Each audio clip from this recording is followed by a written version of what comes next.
Bem-vindos ao episódio 11 do podcast O Mundo a Seus Pés, da secção internacional do Expresso. Hoje vamos falar sobre a epidemia do coronavírus. Estamos a gravar na tarde de segunda-feira, 10 de fevereiro. Da cidade chinesa de Wuhan, o coronavírus propagou-se a todas as províncias da China e ainda a 28 países e territórios, tendo infectado mais de 40 mil pessoas e causado cerca de 900 mortos, segundo dados oficiais.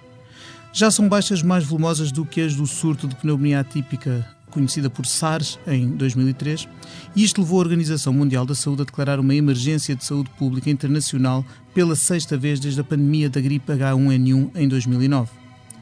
Febre, tosse e dificuldades respiratórias são alguns dos sintomas do coronavírus, que causa doença respiratória aguda e que se revela fatal em 2% dos casos.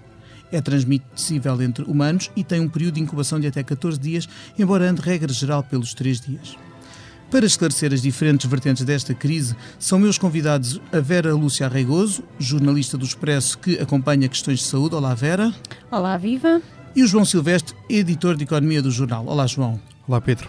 Eu sou Pedro Cordeiro, editor do Internacional.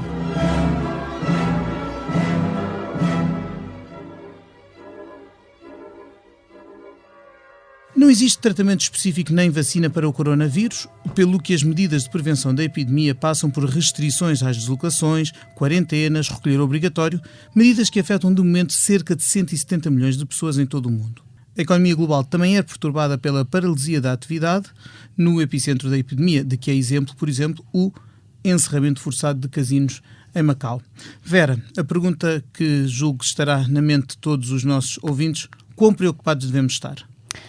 Devemos estar alertados, mas não alarmados. Ou seja, nós vamos, quase de certeza, apesar de isto ser sempre um exercício difícil de fazer, ter casos de infecção em Portugal. Eles já estão em Espanha, nós somos um país de grande turismo, Lisboa, por exemplo, não é uma cidade que agora está na moda, o Porto igual, e, portanto, não temos nenhum escudo protetor diferente dos outros países que nos proteja de uma infecção com esta capacidade de contágio como este novo coronavírus. Portanto, aquilo que nós devemos ter em mente é que nós temos um sistema de resposta preparado e devemos ter as medidas de contenção que se colocam nos casos dos vírus respiratórios. Portanto, sei lá, lavar as mãos com frequência, não estar próximo de pessoas que estejam com sintomas de gripe, sejam elas com ar asiático, africano ou norueguês, é indiferente neste momento. E ter alguma calma, porque há aqui uma ideia que tem que estar bem presente na mente de todos. Isto trata-se de uma pneumonia viral, a maioria das pessoas sobrevive à doença, há até quem tenha a infecção e não tenha qualquer tipo de sintoma. Portanto, as pessoas saudáveis, à partida, lidam com isto como uma outra pneumonia e, portanto, não é disto que seguramente irão morrer. Eu acho que talvez haja alguma preocupação entre as pessoas também por duas questões que ouvimos nos últimos tempos. Por um lado, a notícia que demos nós no Expresso sobre a aparente solidão da Diretora-Geral da Saúde, Graça Freitas, na gestão deste caso, e por outro lado, uma questão que até tem sido discutida e que também foi o tema da nossa página de duelo no Expresso, sobre se deve ou não haver no fundo a quarentena compulsiva que está a ser praticada noutros países, mas que a Constituição portuguesa não prevê nem permite. Isto são fraquezas no combate à epidemia, ou soam mais graves do que na verdade são?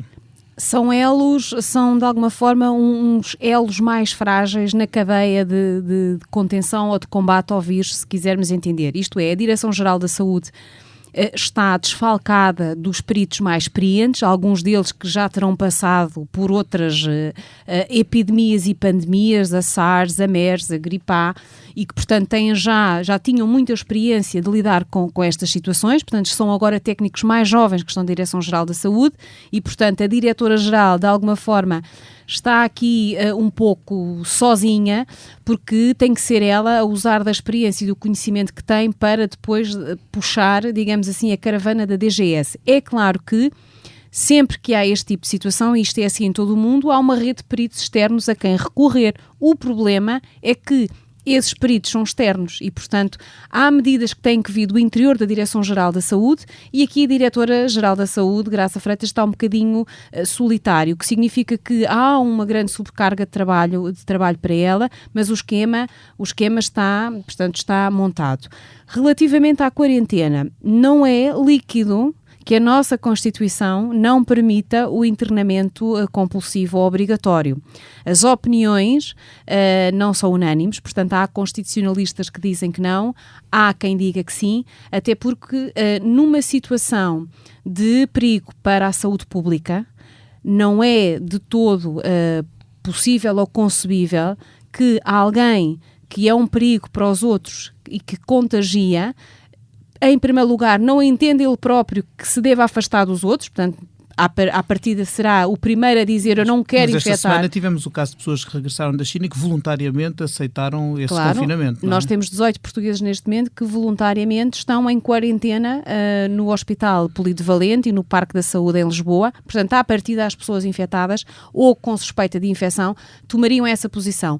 De qualquer maneira, havendo confirmação da infecção e a pessoa não querendo recolher-se, é claro que todas as equipas médicas e todos os países têm que avançar por uma medida dessas, porque aqui o bem de todos torna-se aquele que é mais importante proteger no momento, sendo que essa pessoa acabará por estar tratada. Digamos, temporariamente privada da sua liberdade de movimentos, porque constitui um perigo para os outros. João, pegando na liberdade de movimentos, no nosso mundo circulam pessoas, circulam bens, há transações e mercadorias a ser transportadas permanentemente por todos os cantos do planeta. A pergunta que te faço primeiro é, este surto do coronavírus apresenta riscos para a economia diferente do SARS ou do H1N1 ou de outras epidemias e pandemias de anos recentes? Eu acho que o efeito, quer dizer, os riscos são mais ou menos os mesmos. Agora aquilo que nós estamos a ver é que, por exemplo, no caso da saúde propriamente dita, o número de mortes ou de infectados já bateu o SARS.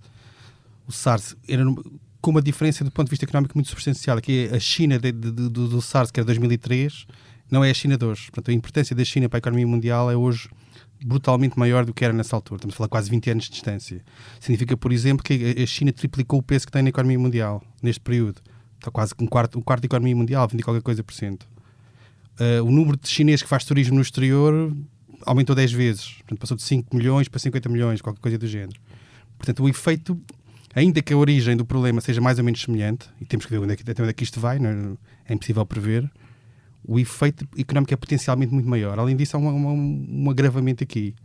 É que o sistema de produção mundial está organizado de forma ligeiramente diferente do que era nessa altura, ou mais intensamente organizado de forma diferente. Ou seja, a produção é feita em cadeias.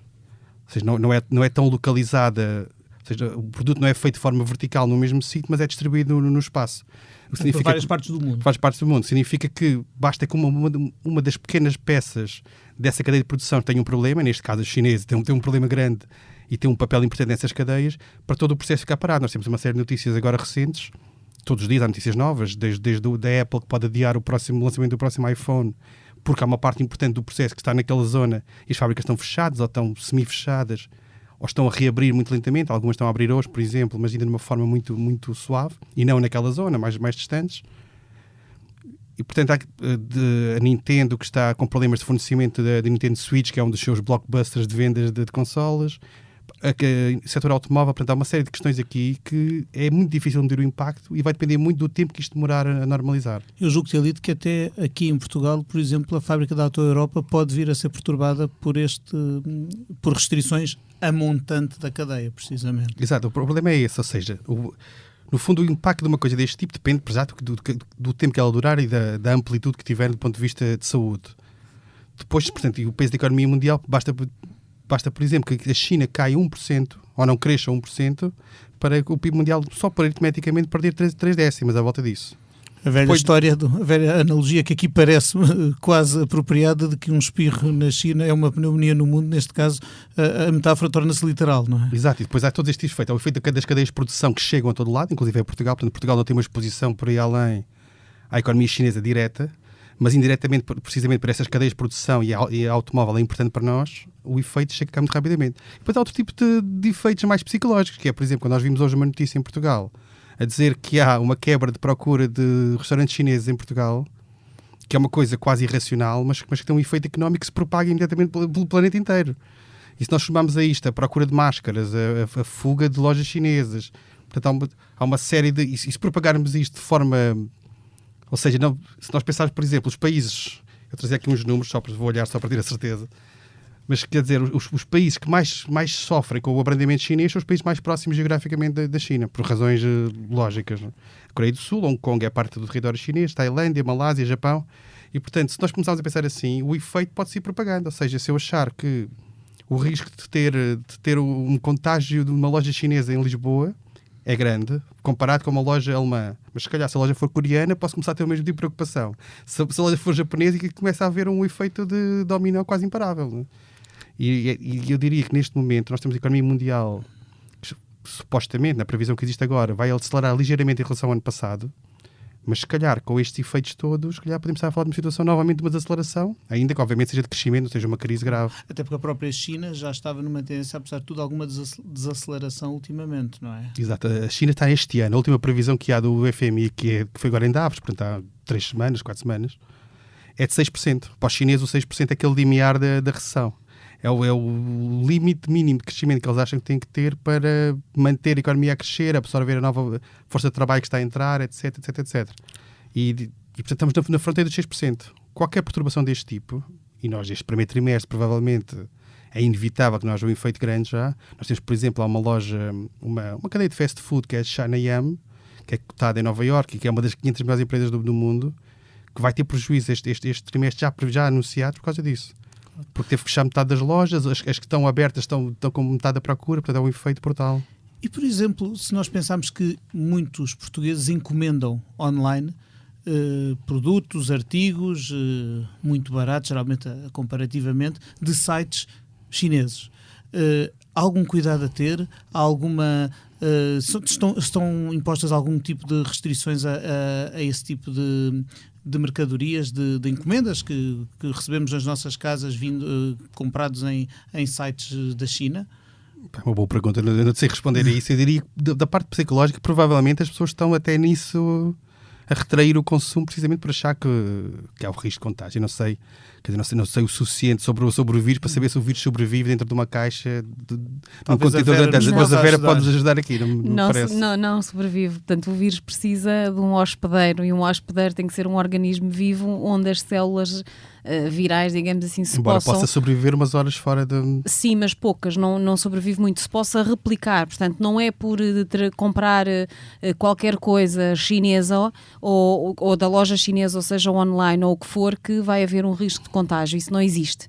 Agora, é certo que as pessoas estão com receio e muitas vezes têm-me feito perguntas sobre a possibilidade de ir a uma loja chinesa ou a um restaurante chinês e estar alguém infectado, não é? Essa pergunta é-me feita muitas vezes, mas digamos que neste momento tudo é um risco. Claro, o João dizia há bocado que os turistas chineses são em número muito maior hoje do que eram nas epidemias anteriores de que falámos, e por outro lado é preciso ver que isto também rebentou tudo numa altura de muita viagem para os chineses, não é? A altura do ano novo chinês corresponde a um período de algumas férias e que é tradicionalmente um período em que muitos cidadãos chineses se deslocam e até que outros estrangeiros possivelmente irão lá para assistir às celebrações dessa altura. E houve um delay, desculpa Pedro, mas houve um delay grande na resposta, sabemos agora, não é? Primeiros sinais são do final do ano e a reação das autoridades a sério é já depois disso, muito bastante depois disso, e neste período houve 5 milhões de pessoas que saíram de lá, já o vírus estava em atividade e, portanto, espalhadas por aí, não necessariamente chineses, obviamente muitos serão chineses, mas há muitos que não são chineses e que andam por aí. Portanto, a psicologia anti-China nos restaurantes ou nas lojas não tem grande fundamento. Mas nesse caso não houve infecção, porque os primeiros casos de infecção fora da China são de pessoas que estiveram agora neste período de pico de transmissão da epidemia e que, entretanto, saíram do país. Portanto, essas pessoas que sempre circularam enquanto o governo chinês ocultou tudo o que estava a acontecer, à partida não infectaram ninguém. Portanto, tudo isto é agora com este pico de transmissão, e os casos fora da Europa são todos eles casos que se dizem importados. Portanto, há um ou outro já de transmissão, mas são muito poucos local, ainda. Mas é muito pouco, ou seja, ainda não há cadeias de transmissão fora da China, e isto faz toda a diferença. É por isso que a Organização Mundial da Saúde continua a falar ainda é possível travar e conter o vírus, e porque neste momento está uma equipa a caminho de Pequim para de alguma forma tentar recolher a informação que falta, que a China não deu, sobre as características do vírus, sobre o que é que está a ser feito e para que haja de facto a percepção real se o vírus está ou não a ser contido, como tudo aparenta que está a ser. Isso leva-nos a uma questão que me parece de crucial importância, que é a fiabilidade dos dados. Estamos a falar de um país que é uma ditadura, onde há fortíssimas restrições à liberdade e à própria liberdade de informação. Não falo já só de liberdade de movimento e de expressão, obviamente, mas também de informação. É do mais elementar bom senso desconfiar de estatísticas oficiais provindas de um regime ditatorial, muito mais quando se trata de uma crise destas. Nós, esta semana, a semana que passou, tivemos a notícia da morte de Li Wenliang, portanto, o médico que começou por anunciar este surto do vírus e que foi muito mal recebido, como é evidente, pelas autoridades, como já tinha sido no caso, julgo, da SARS, também houve um médico que julgo que ainda estará em prisão domiciliária por ter na altura dito uma coisa que era apenas a verdade. E aliás, a morte do médico agora, deste médico que denunciou o surto de coronavírus, Li Wenliang, gerou alguma contestação ao regime na China. Houve tímidas manifestações, nem que fossem as manifestações de homenagem ao médico, só por si já configuravam uma certa crítica ao regime. Podemos confiar nos dados da China? Podemos... até que ponto é que a cooperação internacional em relação a este assunto, e até que ponto é que há abertura do regime chinês, que nitidamente precisa de ajuda, para receber essa ajuda? Com que abertura? Não podemos seguramente de todo confiar nos dados. Aliás, o diretor-geral da Organização Mundial da Saúde fala mesmo que podemos estar apenas a assistir àquilo que é a ponta do iceberg. Portanto, os próprios peritos internacionais têm a noção de que a China está neste momento a ocultar informação sobre o vírus. Isto é, provavelmente o número de infectados é muito maior, o número de mortes é muito maior, provavelmente há pessoas que foram mandadas para casa com a infecção porque, apesar de terem construído 2 hospitais e aberto enfermarias em tudo o que é sítio, não chega para as necessidades, porque o número de infectados é absolutamente gigante, mas há aqui uma mais-valia, digamos assim, ou uma segurança. Nós temos os peritos internacionais, nomeadamente o CDC norte-americano, que nós estamos habituados a ver nos filmes sobre vírus e coisas desse género, que já conhecem, portanto, o vírus, já conhecem o genoma do vírus, e é por isso que os laboratórios em todo o mundo conseguem identificar se houver alguém com a infecção. E o facto de estarem neste momento a caminho de Pequim é precisamente com esse objetivo, ou seja, tentar tirar de lá a informação que precisam para poder avançar um pouco mais naquilo que é a luta e as medidas que vão ter que ser e que serão necessárias para, quando o vírus chegar às cadeias de transmissão à Europa, a Europa estar preparada, a Europa e o resto do mundo, preparados para travar a infecção. O que não aconteceu nas anteriores epidemias e pandemias, em que de facto a China só muito tarde avançou. Aqui também avançou tarde, mas mesmo assim menos tarde do que no passado. Portanto, houve aqui uma parte da lição que foi aprendida, e os chineses, inclusive, já pediram ajuda. Já perceberam que este problema, apesar da China ser um país imenso, este problema é muito maior do que eles. Claro, é preciso ver também que em 2020 os fluxos de informação, mesmo quando dizem respeito a um país fechado, politicamente fechado como a China, são muito mais difíceis de controlar com portanto, o que é a rapidez das redes sociais, etc., do que eram, se calhar, em casos anteriores. E do próprio conhecimento científico, ou seja, o que aconteceu no passado é uma lição aprendida para o que está a acontecer agora e o que pode vir a acontecer, inclusive até para Portugal, não é? Portanto, todas as medidas que foram tomadas ou que foram preparadas, quer para a gripe A, quer para a SARS ou quer para a MERS, não ficaram no esquecimento. Portanto, isso faz parte dos procedimentos, quer aqui, quer no resto do mundo, na Europa, que agora vão ser, digamos assim, recuperados e intensificados e adaptados a esta nova realidade, a este novo agente infeccioso. E quanto ao tratamento ou vacina, que de momento não existem, é viável consegui-los? É uma coisa em que possamos colocar um horizonte temporal ou não é de todo realista pensar assim? É de todo realista e portanto, a parte da informação que virá da China será utilizada com esse objetivo, portanto, para desenvolver uma vacina. Uma vacina para a gripe, por exemplo, normalmente demora 6 meses a ser feita. Neste caso, poderá demorar 4 meses, portanto, teremos uma vacina talvez daqui a 2 meses, 3 meses, provavelmente poderá ser possível. O que é muito tempo, de alguma forma, vista a capacidade de transmissão deste vírus, ele é muito mais veloz do que o conhecimento dos cientistas que neste momento estão a tentar criar uma vacina. Sobre o tratamento não existe. Ou seja, como todas as doenças virais, o que acontece é, tratam-se os sintomas. Baixa-se a febre, tiram-se as dores do corpo, tenta-se melhorar a respiração, mas quer dizer, não há quando é bacteriano, há um antibiótico que mata aquele bicho. Neste caso não é possível fazer isso, ou seja, o que a medicina faz é ajudar o nosso corpo, o nosso organismo, nessa batalha contra o vírus, mas não há nada que se possa dar que, entretanto, faça desaparecer a infecção. Isso não existe. João, num mundo que nos habituámos durante algumas décadas a ver como cada vez mais aberto na área comercial, mas também política, social, e que nos últimos anos tem dado sintomas de algum fechamento e algum protecionismo, situações como estas podem agravar essas tendências? Quer dizer, é possível em teoria, mas eu não creio. Há de facto um fechamento imediato, que é fechar as fronteiras, deixar de voar, etc. Mas eu não creio que seja por aí. Porque toda a gente sabe que o vírus circula livremente e não tem fronteiras, nem precisa de passaporte. Agora, era o que pequena questão que dizia a Vera, que eu acho que é interessante este ponto aqui, que é a questão da vacina. Que é a vacina a aparecer, e quanto mais depressa aparecer, melhor. Não é? Mas a própria biologia faz a sua própria vacina. Portanto, basta que haja um surto, o segundo surto que aparecer, haverá pessoas com anticorpos que vão ser protegidas. O problema é sempre o primeiro, não é? Ou havendo variantes do próprio vírus, que é o que acontece, por exemplo, com a gripe. Exato, em todos os anos há estirpes novas e de vez em quando há uma ideia que eu gosto particularmente, que é a natureza não gosta do vazio.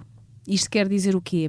Significa que quando nós ultrapassamos a pandemia de gripe A, vai aparecer a pandemia de outra coisa qualquer. E quando nós conseguimos controlar a pandemia de outra coisa qualquer, vai aparecer outra pandemia de outra coisa qualquer. Porque o vírus que vai ter sucesso é precisamente aquele que ultrapassa a resistência. Não é? E, portanto, este vírus é a prova disso. Este vírus conseguiu, é um super vírus, no sentido em que ele foi inteligente ao ponto de ir buscar as características mais importantes do coronavírus, que tivemos na SARS, que tinha uma taxa de mortalidade de 10%, e portanto ele mata, embora menos, mas como mata menos, ele foi esperto ao ponto de ir buscar outra característica que o torna mais forte, que é ser parecido com o influenza, que é o vírus da gripe. E o que é que ele consegue? Ele espalha-se rapidamente. Ou seja, por exemplo, em doenças muito infecciosas como o ébola ou como a SARS, só a pessoa infectada só contagiava quando já tinha sintomas. Portanto, os médicos sabiam, se aquela pessoa está com sintomas, ela está a infectar, vamos isolá-la. Neste caso, o vírus conseguiu a esperteza de conseguir infectar, ao que tudo indica, quando ainda nem há sintomas. E, portanto, esta é a grande, ou seja, houve aqui um upgrade, se quisermos, da própria natureza contra o ser humano.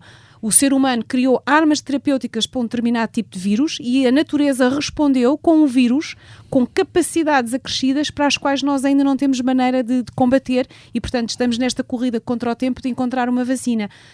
Recordo que quando foi da pandemia de gripe A, nós também fabricou-se uma vacina, os países compraram doses de vacinas gigantescas. Um assambarcamento. Exatamente, e nós, em Portugal, o que é que aconteceu? Praticamente utilizámos pouquíssimo e foi tudo destruído e devolvido ao laboratório. Porquê? Porque, entretanto, a pandemia tem um pico, depois passa e quem esteve e o vírus circulando dá aquilo que o João dizia, que é a imunidade natural e, portanto, nós próprios tornamos-nos imunes. É um bocadinho Darwin, os mais fortes vencem. São processos que no fundo já existem na natureza Desde e no sempre. nosso planeta desde sempre, desde antes do ser humano existir sequer. E vai continuar.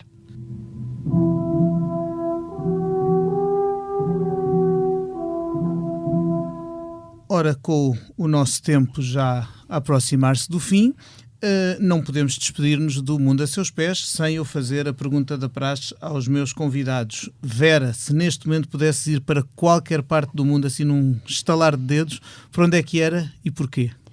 Num estalar de dedos eu iria talvez para o Havaí, para uma praia paradisíaca, porque acabei agora um processo de mudança de casa e, portanto, não posso ver caixotes, estou exausta e apetecia-me imenso estar numa praia a apanhar sol.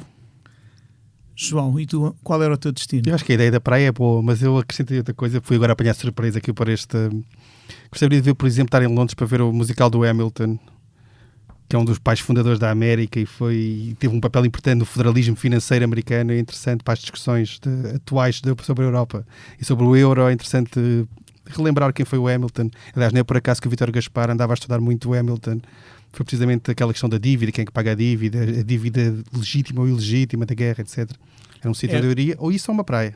É muito engraçado em relação a Hamilton que da primeira vez que se faz uma obra deste cariz tão popular no sentido de que o musical é algo acessível ao público em geral, que se faça sobre um dos pais fundadores, não sobre nenhum dos que foram presidentes dos Estados Unidos, mas sim sobre o Hamilton, em tempos em que os valores dos pais fundadores estão tão postos à prova na sua terra natal. É engraçado, recentemente também soube-se há dias que a Disney, que nunca perde a hipótese de fazer algum dinheiro com o que tem êxito, comprou os direitos para fazer uma adaptação ao cinema do musical do Hamilton.